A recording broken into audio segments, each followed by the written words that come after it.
మీరు ఫస్ట్ నుంచి ఒక గడ్డం మెయింటైన్ చేసేవాళ్ళు కదా, ఎప్పుడు ఇది మొత్తం క్లీన్ షేవింగ్ ఎప్పటి నుంచి స్టార్ట్ అయింది ఇది అలవాటు?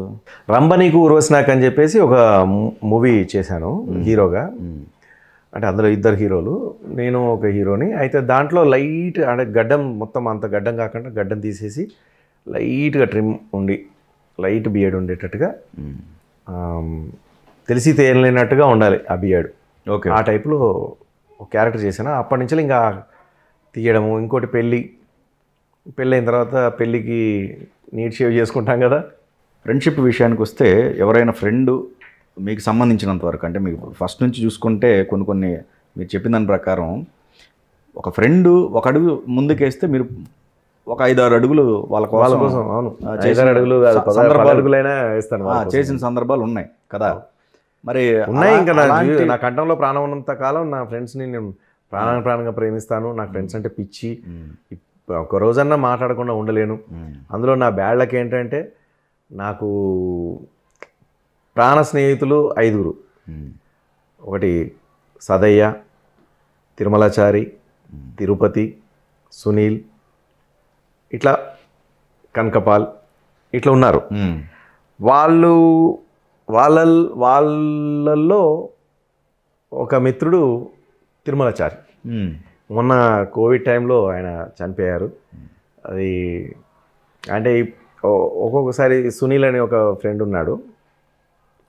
సడన్గా తనను నా పక్కన కార్లో కూర్చొని రామగుండం వెళ్తూ ఉంటే ఈ మధ్య కాలంలో అదిగా తిరుమలన్న అని చెప్పేసి వచ్చేసింది ఆయన పేరు. సో ఇంక ఇప్పుడు మళ్ళీ ఆయన నాకు కనబడాడు, ఆయన నేను చూడలేను, ఆయనతో మాట్లాడలేను. ఆయన నెంబర్కి ఫోన్ చేద్దామంటే వాళ్ళ భార్య కానీ వాళ్ళ కొడుకు కానీ ఎత్తుతాడు. ఏం మాట్లాడాలో అర్థం కాదు. సో ఏదైనా టాపిక్లో వచ్చినా కూడా తిరుమలన్న నేను అక్కడ కూర్చునేది, తిరుమలన్న మనం ఆ రోజు పోయినప్పుడు నువ్వు ఎదురయ్యావు కదా అని చెప్పేసి ఇట్లా ఏది లింక్ చేసుకున్నా కూడా ఫ్రెండ్షిప్లో మాట్లాడుతున్నప్పుడు ఆయన నేమ్ వస్తూ ఉంది. సో అతను రీసెంట్గా చనిపోయాడు కోవిడ్ దీంతో. ఓకే, అంటే నాకు చెప్పలేదు వాళ్ళు, నేనే ఫోన్ చేసి అప్పుడప్పుడు మాట్లాడుతుంటాను కదా. ఆ మధ్య ఎందుకో నేను కూడా ఈ కోవిడ్ టెన్షన్కి నేను కొంచెం ఫోన్ మాట్లాడడము కొంచెం తగ్గించాను. అయితే ఒక 1 వీక్ తర్వాతనో ఏమో ఫోన్ చేశాను. ఫోన్ చేస్తే బాగానే మాట్లాడాడు. దాని తర్వాత మళ్ళీ ఒక 5 డేస్ తర్వాత ఏందన్నా ఈ మధ్య ఫోన్లు నేను చేయకపోయినా నువ్వన్నా చేయాలి కదా, అసలు ఏమి సప్పుడు లేదు, ఉలుకు లేదు, ఏం లేదు, ఒక ఫోన్ లేదు, పాడలేదు అని చెప్పేసి అన్నాను. నా ఫ్రెండ్స్లలో కూడా నేను అన్నా అని పిలుస్తాను. నాకు అవతల వాళ్ళకి గౌరవం ఇవ్వడం చాలా ఇష్టం. అవతల వాళ్ళకి ఏదైనా చిన్న హెల్ప్ చేసినా కూడా నాకు ఎంతో ఆనందం వేస్తూ ఉంటుంది. ఆ రోజు హ్యాపీగా నిద్రపోతాను.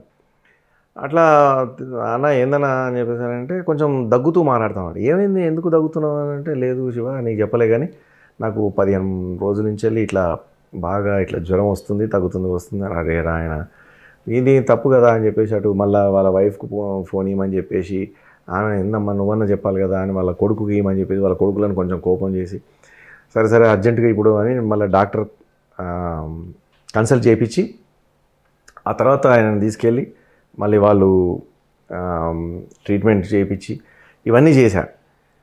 బట్ అయినా సరే అప్పటికే డాక్టర్ చెప్పారు, అరే ముందుగా వచ్చి ఉంటే బాగుండు, ఇతను చెప్పుకోలేదు అన్నట్టుగా చెప్పారు. సో అట్లా మిస్ అయిపోయాడు మాకు. అయితే ఫ్రెండ్స్ అంటే బాగా పిచ్చి, ఫ్రెండ్షిప్కి నేను బాగా వాల్యూ ఇస్తాను. కానీ ఇక్కడ హైదరాబాద్కు వచ్చిన తర్వాత కొంతమంది ఫ్రెండ్స్ అయ్యారు. అందులో ఒక ఫ్రెండ్, ఆ ఫ్రెండ్ ఫ్యామిలీ, ఫ్యామిలీ అంటే వాళ్ళ బ్రదర్ వాళ్ళు. నా దగ్గర చాలా డబ్బు ఉండింది. సొంత ఇల్లు కానీ లేదంటే ఎక్కడన్నా ల్యాండ్స్ కానీ లేదన్నా ఎక్కడన్నా ఏదన్నా ఎకరాలు కానీ కొనుక్కుందాం అనే ఆలోచనతో తిరుగుతున్నాను. ఎందుకంటే ఫస్ట్ టైం పర్చేస్, కొంత డబ్బును అలా అలా అలా అలా అలా అంతా కూడబెట్టిన తర్వాత ఫస్ట్ నేను కొనబోయే ఇది అన్నట్టు. ఇది ల్యాండ్ కొన్నా కూడా అది ఫస్ట్ కొనే ల్యాండ్ అవుతుంది. ఎకరా కొన్నా కూడా ఆ ఎకరాలు ఫస్ట్ కొనేది. అంటే నా కష్టార్జితంతో నా శక్తి సామర్థ్యాలతో కొనుక్కున్నటువంటి సంపాదించుకున్నటువంటి డబ్బుతో ఒక ఇల్లు కొనాలన్నా, ల్యాండ్ కొనాలన్నా, ఎకరాలు కొనాలన్నా అనే ఆలోచనతో ఆ డబ్బును పెట్టుకొని ఉన్నాను. ఎంత సుమారు ఎంత? ఉంటుంది. ఆ టైంలో అది ఒక 60-70 lakhs 40 lakhs నుంచి ఎంతో ఇయర్ 2000 to 2004 లోపు 20 years బ్యాక్. సో అప్పుడు ఆ టైంలో బాగా తిరుగుతున్నాను ఇక్కడ మణికొండలో కానీ జూబ్లీస్ బంజారాహిల్స్లో కానీ. స్పీకర్ సురేష్ రెడ్డి గారి ఇంటి పక్కన కూడా ఒక ల్యాండ్ 800 square yards ఇట్లా రకరకాలుగా తిరుగుతున్నాను. కొన్ని బిల్డింగ్స్ కొన్ని అన్నీ కూడా. కానీ ఏది చూసినా కూడా ఇది వద్దు బాబాయ్, ఫ్రెండే కానీ బాబాయ్ అంటాడు అన్నాడు. అదొద్దు బాబాయ్ అని ఇట్లా అన్నీ చెప్పుకుంటూ వెళ్ళేవాడు. వాళ్ళ నాన్నను కూడా తీసుకొచ్చా, నీకు అర్థమవుతలేదు మీ నాన్నని తీసుకురా. తను కూడా నన్ను ఒక కొడుకులాగా ట్రీట్ చేసేవాడు. ఆయన కూడా బాబాయ్ అనేటోడు ఆయన కూడా, ఎందుకంటే అది అలవాటు అయిపోయింది. అట్లా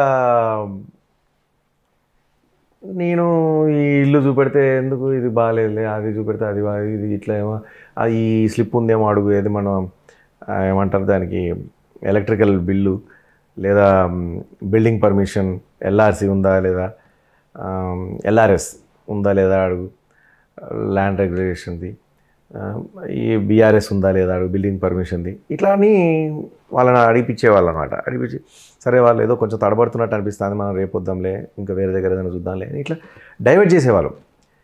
దాని తర్వాత నాకు యూఎస్కు ప్రోగ్రామ్ పోవాల్సి వచ్చింది. 1.5 month 2 months యూఎస్లో ప్రోగ్రామ్స్ ట్రిప్ వెళ్ళిపోయినా. వెళ్ళిపోయేటప్పుడు నేను బ్యాచిలర్ని కదా ఆ టైంలో. సో ఆ ఫ్రెండ్ ఏం చేశాడంటే, బాబాయ్ నువ్వు ఇంత అమౌంట్ నువ్వు ఇంట్లో పెట్టుకుని ఎందుకు, మా ఇంట్లో పెట్టుకుంటా అని చెప్పేసి తీసుకెళ్ళిపోయాడు. వచ్చి నాకు ఇస్తానని. దాన్ని వాళ్ళు ఏం చేశారు, వాళ్ళ షటర్ ఏదో మూసేస్తున్నారని అప్పులో వచ్చి అడిగేసరికి ఆ అమౌంట్ వాడుకున్నారు. అమౌంట్ వాడుకున్న తర్వాత నేను వచ్చిన తర్వాత ఇంకా మళ్ళీ అదే యథావిధిగా మళ్ళీ చూస్తున్నాను. ఇల్లులు ల్యాండ్స్ అవన్నీ చూస్తూ ఉంటే దాటుతూ ఉన్నారు. అరే నువ్వు డబ్బులు అయితే తీసుకురా, ఫస్ట్ డబ్బులు ఉంటే డైరెక్ట్ అయ్యా మీరు ఇంత అంటారు కదా, ఇగో క్యాష్ ఇంత ఇస్తా ఒకటేసారి, మీరు తగ్గించండి అని మనం అడగచ్చు, నువ్వు డబ్బులు తీసుకురా అన్న. కొంచెం తడబడతా ఉన్నాడు. అప్పుడు నాకు డౌట్ వచ్చింది, లేదు నాకు ఇప్పుడు డబ్బులు కావాల్సిందే, తీసుకురాపో, నేను ఇచ్చిన ఆ బ్యాగ్ తీసుకురాపో అని చెప్పేసి అంటే, అప్పుడు లేదు బాబాయ్ నేను ఇట్లా వాడుకున్నాను, నాకు చిన్న ప్రాబ్లం అయింది, షటర్ మీదకి వచ్చినారు అందరూ, కాబట్టి నీ అమౌంట్ ఉంది కదా అని ఆలోచన, నువ్వు వచ్చినాక మళ్ళీ ఇద్దాంలే అనుకున్నావు, ఒక 5-6 రోజులలో 10 రోజులలో ఇచ్చేస్తాను, నువ్వు లేకపోతే నువ్వు సెలెక్ట్ చేసుకో ఏదైనా ప్రాపర్టీ ఏది కొంటున్నావో వాళ్ళు సెలెక్ట్ చేసుకోగానే నేను పోయి పట్టుకొస్తాను అమౌంట్, నువ్వు వాళ్ళకి ఇద్దులే, ఏదో ఒక రకంగా తీసుకొచ్చి ఇస్తాను అన్నాడు. ఈ రోజు వరకు కూడా లేదు, ఈ రోజు వరకు కూడా ఇవ్వలే. లేదంటే ఇప్పుడు మణికొండలో చక్కగా ఒక 2-3 ఎకరాలన్నా 4 ఎకరాలన్నా ఉండేది, లేదంటే అక్కడ ఒక 1000 గజాలు, ఇక్కడ 2000 గజాలు, అక్కడ 2000 గజాలు అట్లా ఉండేది. సో ఇవన్నీ మిస్ అయిపోయాయి. దాన్ని మళ్ళీ మనం ఒక టైంలో అమ్ముకొని మళ్ళీ దాన్ని ఇంకో దగ్గర పెట్టుబడి పెట్టి మళ్ళీ అవి డబ్బులు బాగా పెరిగి మళ్ళీ ఇంకో దగ్గర పెట్టి అట్లా ఈరోజు చాలా మంచి పొజిషన్లో ఉండే అవకాశాలు చాలా ఉన్నాయి. అవును. బట్ అదే మనకి ఇంతవరకు రాసి అప్పటికి మ్యారేజ్ కాలేదు కదా? కాలేదు. అది 2009లో అయింది. ఎన్నాళ్ళు డిప్రెషన్లోకి వెళ్ళారా? డిప్రెషన్లోకి పోవడం అంటే పెద్ద షాకే అది ఒక విధంగా. కానీ నేను కంటిన్యూగా ప్రోగ్రామ్స్ షూటింగ్స్ ఉన్నాయి కదా. ఓకే. సో ఈ అడావిల్లో పడిపోయి దాని గురించి పట్టించుకుని, అంటే దాని గురించి పోయి వాళ్ళ ఇంటి దగ్గర కూర్చొని అడుగుదాము చేద్దాము అన్న ఆ సమయం దొరికేది కాదు. Okay okay. అది పెద్ద అమౌంటే, నాకు చాలా పెద్ద షాకే అది. కానీ వీళ్ళ మీద నమ్మకం ఉంది, ఇంత క్లోజ్, ఇంత ఇది, ఇంత దగ్గర వాళ్ళు కదా, అట్లే ఎట్లా చేస్తారులే, ఇస్తారులే, తెస్తారులే, కాకపోతే డిలే అవుతూ వస్తుంది కదా అనుకున్నాను. అలా అలా అలా అది మరుగున పడిపోయింది. నేను ఇంకా ఇట్లాగే కష్టాలు పడుతూ మళ్ళీ డబ్బులు సంపాదించుకొని డైరెక్ట్ వచ్చి ఇక్కడ ఈ ఇల్లు కొనుక్కున్నాను.